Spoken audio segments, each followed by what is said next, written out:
எங்க பொண்ணு வாசப்படி விட்டு இறங்குறப்போ தலையை குறிஞ்சு நடக்க ஆரம்பிச்சான்னா அவளுக்கு வானம் கருப்பா சிவப்பானு கூட தெரியாதுங்க. அவ்வளவு வழக்கமுங்க. சும்மா போய் சொல்லாதீங்கப்பா, சீக்கிரம் தட்ட மாத்துக்கோங்க.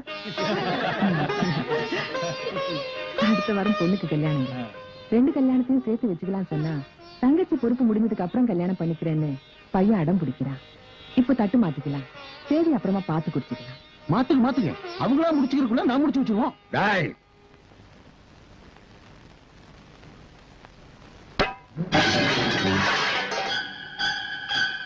என் மகன் ஆசைப்பட்டானேன்னு என் தகுதியை மறந்து பொண்ணு கேட்டு வந்தப்போ என்ன சொன்னேன்? சின்ன பொண்ணு 4 ஆகட்டும். இப்ப என்ன?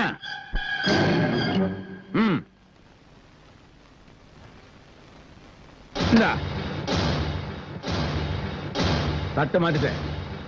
வர்ற 28ஆம் தேதி கல்யாணம். உன் பொண்ணுக்கு கல்யாணம்.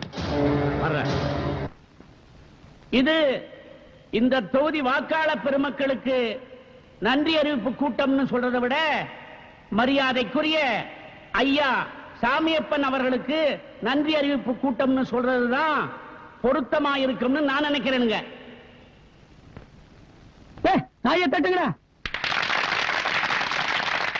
உண்மையை சொன்னா போன வருஷம் வரைக்கும் நான் யாருன்னு எனக்கே தெரியாது. ஐயாவோட பார்வை பட்டுன்னு எம்எல்ஏ ஆயிட்டேன்.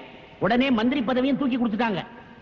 அட எனக்கு மட்டும் இல்லைங்க, சட்டம் நீதி நேர்மை ஒழுக்கம் எல்லாத்துக்கும் உதாரணமா இருக்கிற நம்ம ஐயா ஒரு வார்த்தை சொன்னாருங்க. நம்ம நண்பர் ராமசாமிக்கு சட்டத்துறை அமைச்சர் பதவி கிடைச்சிருச்சுங்க. உங்களுக்கே தெரியும், ஐயா மனசு வச்சாருன்னா நீங்க ஓட்டு போடுறீங்களோ இல்லையோ ஏதோ ஒரு வகையில ஓட்டு வந்து தானா விழுந்துரும். நாங்களும் ஜெயிச்சு எம்எல்ஏ ஆயிருவோம். இவ்வளவு பெரிய கூட்டத்துல ஐயாவுக்கு நன்றி சொல்ல எனக்கு வாய்ப்பு கொடுத்ததுக்காக என் நன்றியை தெரிவித்துக் கொள்கிறேன். வணக்கம்.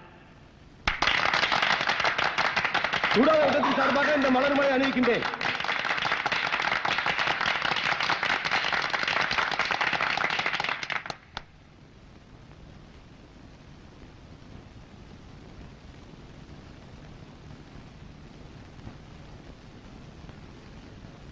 எல்லாருக்கும் வணக்கம்.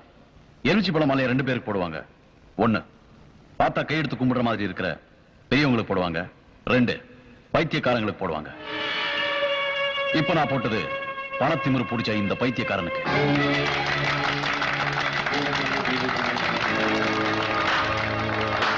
இன்னொருத்தருக்காக நிச்சயிக்கப்பட்ட பொண்ணு வீட்டுக்கு போய் ஒரு கட்டாயமா இவருடைய பையனுக்கு நிச்சயம் பண்ணிட்டு வந்திருக்காரு இந்த பெரிய மனுஷன்.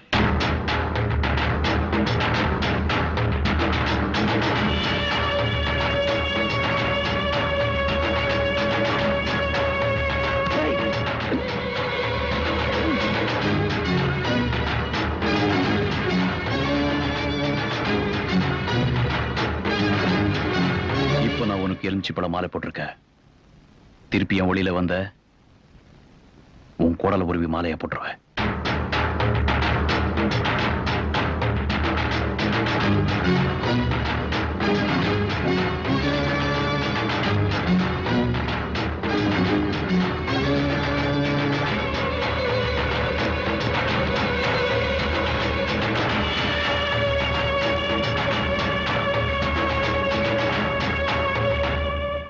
என்ன பண்ணீங்க? அவனை அங்கேயே வெட்டி போட்டு வராம இங்க வந்து யோசனை பண்ணிட்டு இருக்கீங்களே. தொழில போட்டிக்கு வந்தானா வெட்டலாம் குத்தலாம். அவன் ஊரறிய கேவலப்படுத்திட்டான். அதுக்கு அந்த நாய்களும் கை தட்டிருச்சு. அவனுக்கு பண்றதை பார்த்து ஊரே நடுங்கலாம். அவன் குடும்பத்தை விசாரி. என்னப்பா எத்தனை ஜோக்கர் இருக்கு? சீக்கிரம் வாயா, வேலையா பாரியா. எப்ப பார்த்தா திண்டே இருக்காதியா, வேலையை கவனி. நீ நேரா கட்டு. ஏப்பா மாப்பிள்ளை வீட்டுக்காரங்க எல்லாம் சாப்பிட்டாங்க. அவங்க தங்கறதுக்கு ஏற்பாடு பண்ணிட்டியா? இதெல்லாம் எப்போ ஏற்பாடு பண்ணியாச்சுமா? அதெல்லாம் வாசல்ல கட்டுப்பா. டேய் என்னடா இது? சொந்தக்காரங்க ஒரு நேரத்தில் அழுக்கு துணி வீட்டு போய் நல்லா துணி மாத்திட்டு வா. இந்த வேலையில முடிச்சுட்டு போறேன். நான் பாத்துக்கிறேன், போடா சீக்கிரம் வா.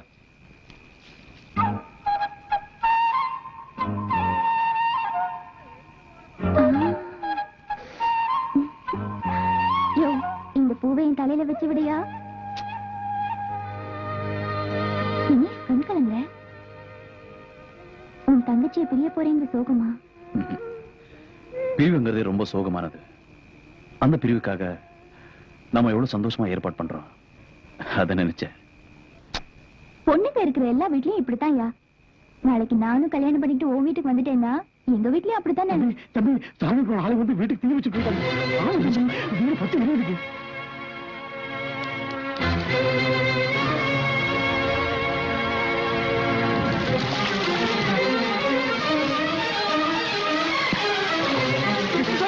தம்பி பாருங்க, தம்பி வந்து பாருங்க.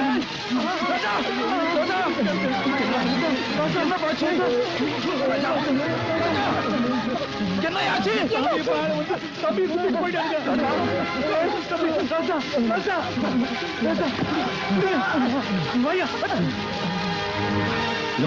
இவன் ஹாஸ்பிட்டல் கூட்டு போறேன். நீ போய் எப்படியாவது கல்யாணத்தை நடத்த போ.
தம்பியை கொண்டுட்டான் சார். தம்பி என்ன பண்ண அவனுக்கு?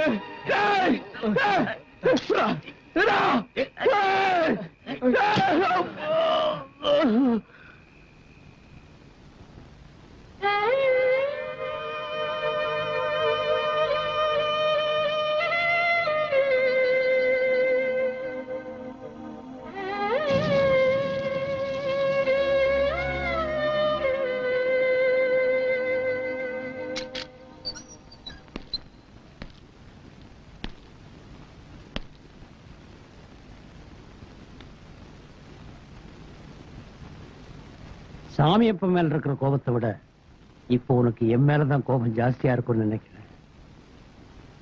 சாமியப்பனை இதுவரைக்கும் எவருமே எதிர்த்ததில்லை. அந்த துணிச்சலை உங்ககிட்ட மட்டும்தான் பார்த்தேன். உன்னையும் இழந்துட்டா அதுக்கப்புறம் அவனை எதிர்க்கிறதுக்கு ஆளே இல்லாம போயிடுவேங்கிற பயத்தினாலதான் உன்னை உள்ள வச்சேன். வேகத்தை விட விவேகம் தான் முக்கியம். எதிரியோட பலத்தை பலவீனமாக்கி ஜெயிக்கிறது தான் விவேகம். இப்ப சாமியப்பனோட பலமெல்லாம் என்ன தெரியுமா? அவன் நடத்திட்டு இருக்கிற பிராந்தி கடை, சாராய கடை, அதெல்லாம் வச்சுக்கிட்டு சட்டத்தை கைக்குள்ள போட்டுக்கிட்டு அராஜகம் பண்ணிட்டு இருக்கான். அதையெல்லாம் மடக்கிறதுக்கு நமக்கு ஒரு வாய்ப்பு கிடைச்சிருக்கு. அந்த கடைகள்லாம் நாளைக்கு ஏலத்துக்கு வருது.